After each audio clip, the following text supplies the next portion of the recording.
عظمت دا قدر چې دی هغه له دې وجې څخه الله ورکړی دی چې دا د شریعت په معیار کې روان دي. په دې کې د علماو قیادت دی، په دې کې د علماو خبره ده. که دغه مسیر پاته شي په مخکې خلکو کې د ملایانو په نامه باندې خلک و، لیکن چې مسیر بدل شو، پروردګار عالم څنګه کړه د علم باندې د سړي تحفظ نه راځي تر څو چې سړي د علم تحفظ نه کړي.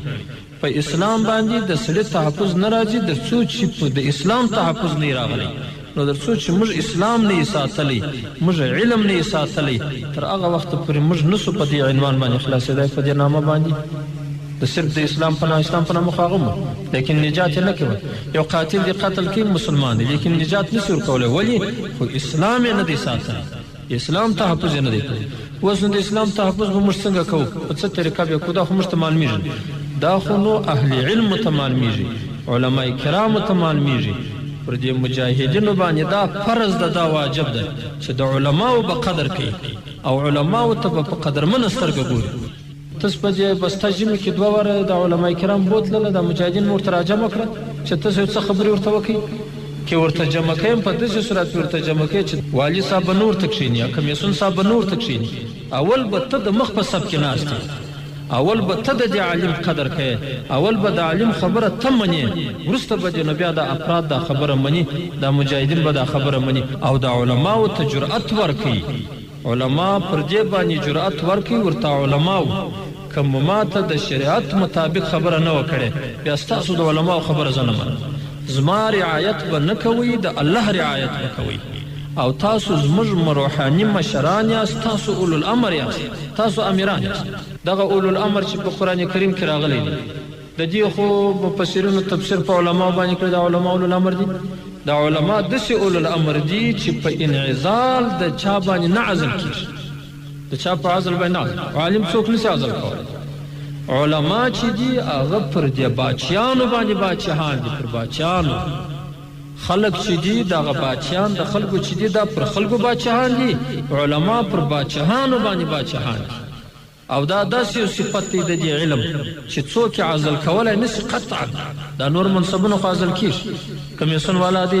یو ورځ د کمیسیون مشر بله ورځ نه، وزیر دی یو ورځ وزیر بله ورځ نه، لیکن عالم به نو تاسو نه لیدلی چې چا معزول کړی دی چې ته بس نور عالم نه. دا عالم الله تعالی جل جلاله نصب کړی دی، دا یو دائمي منصب دی چې پروردګار عالم د عالم تور کړی. د عالم ته په دې نظر نو جاهدینو ګورې دا جهاد خو د څه دپاره دی؟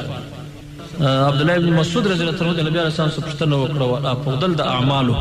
بهترین د اعمالو. نبی کریم صلی الله علیه وسلم ورته لمونځ دی، بیا ولبل ول د مور و پلار احسان کول دي، ولبل جهاد فی سبیل الله دی. دا ګناو سبا دا کا مسلمان دا مجاهد به د دې ګناو څخه دومره رالیرې کېږي لکه یو سړی چې د زهر قاتل ځان ساتي، داسې به ځان ځای ساتي. دې شبهناک شانو سره مجاهد ځان ساتي، پر ده باندې دا لازم دی. قرآن کریم چې هر ځای دغه د مسلمانانو د نصرت وعده کړې ده چې زه کومک کوم، هغه په دې شرط باندې چې مجاهد به تقوا لري. تقوا څه شي؟ تقوا 2 جزء لري، امتثال د اوامرو دی، انتها د نواهی وسي، اجتناب د نواهی وسي. د ممنوعه شانو څخه ځان منع کول او د الله د اوامرو اتباع کول، دا تقوا ده. په دې کې نو بیا اوس هغه مهم جز چې دی هغه انتها د نواهی وسي ده، اجتناب د مناهی ده. تر هغه فواضلو چې هغه افضل کارونه کوي، تهجد کوي، وظیفه کوي، تلاوت کوي، نور ذکرونه کوي، تر هغو ستا دپاره دا بهتر ده چې د مناهیو څخه ځان وساتې، د منکراتو څخه ځان وساتې، د بدو اخلاقو څخه ځان وساتې، ادبیت وکړه. کفار پر مسلمانانو باندې ظلم کوي، کفار د اسلام بې احترامي کوي، کفار چې په مسلمانانو کې معزز دي د هغو بې عزتي کوي. په مسلمانانو کې معزز خلق علما دي، په مسلمانانو کې معزز خلق متدین خلق، کافر د هغو بې عزتي کوي. تو خو یې مجاهد، تو خو به نو د هغو پر ضد یې، نو تو خو به د دغو خلکو اعزاز کوي، د علماو به عزت کوي، د علماو به قدر کوي. که نن ته د عالم ته په څه سترګه ګورې؟ عالم تا ته هېڅ عزت نه، ته خپله فیصلې کوې، خپله خبرې په خپله خلاصوې. د عالم هدایات دا اوس چې موږ په دې مجلس سره ناست دا علما خو داسې ښې خبرې وکړې پروردګار عالم دې جنت الفردوس ورکړي یاره علما خو زه کله کله دوی ته هم دا علما عجیب غیرتمن خلک نظامي خو تس یاست نظامیان یاست لیکن تر دغه نظامیانو د علما واړولې تاسو خو هغه جهت معلوم دی د مقابلې دغه علما چې دي دا یو جامع سیاست کوي جامع تام نه پرېږدي هغه بل مخالف هم نه پرېږدي بل هم نه پرېږدي د اسلام په دفاع کې خپل تر هر څه عزت تېر سوی دی او دا د دغه علماو قدر دی د علماو عزت دی چې پروردګار د اسلام محفوظ کړی نو ته به د دغه عزت کوي چې کافران د کوم شي اهانت کوي ته به د هغو عزت کوي کافران پر دې عامو مسلمانانو باندې ظلمونه ستا څه ذمواري ته به نو رحم پر کوي پر دغه غریبو مسلمانانو به رحم کوي دا غریبو مسلمانانو به قدر کوي چې دا ډوډۍ یې درکړه پروردګار دې ځینې قبوله کړي چې یو شی درکړي الله دې قبوله کړي د دې عوامو خلکو قدر وکړي د دې کلیوالو قدر وکړي دا مجاهدین دي د دغو زنانې مجاهدین دي د دغو سپینږیري مجاهدین دي د دغو کوچنیانو مجاهدین دي د دغو به ته دغه مشر سپینږیري چې دی هغه به د پلار په درجه کې استعمالوي داسې به قدر کوي د مسجد ملا چې دی هغه به د یو عالم په حیث باندې استعمالوي و عالم ته په سپکه سترګه مه ګوره په بې قدره سترګه مور ته ګوره ګوري د علماو ته په قدر باندې وګوري که مو د علما زیر کړله قسم ده چې داسې پر غبرګو پښو باندې ولوېږي قسم ده که بیا کامیاب شي که علما در پکښې کې بې قدره سوه قسم ده که قدرمن شي نن چې تاسو قدرمن یاست په دغه علماو قدرمن یاست ستاسو په حمایت کې نن علما ولاړ استغنا به نه ښکاره کوي څومره چې د غټې رتبې سړی هغومرې قدر به د علماو قدر در سره خو دا کتاب کې راځي وای که چیرې یو عالم ته یو چا وویله که نه چې ته به راځې دا زما کوچنیانو ته به سبق وایه دا عالم ته ناجایزه ده چې ورځي په بحریت دا مسله لیکلې ده و دې عالم ته دا ناجایز ده چې ورسې هلته په کور کې سبق ورته وایي ولې وایي په دې کې د علم بېقدري راځي ته به ورته راځې جناب به ورته راسه ته راسه زما وکور ته زما څه مسله زده کړې علم به چا ته نه ورځي علم به خلکو ته راځي تا د خلکو بې ځایه بهانې پرېږده چې نن د اغنیاو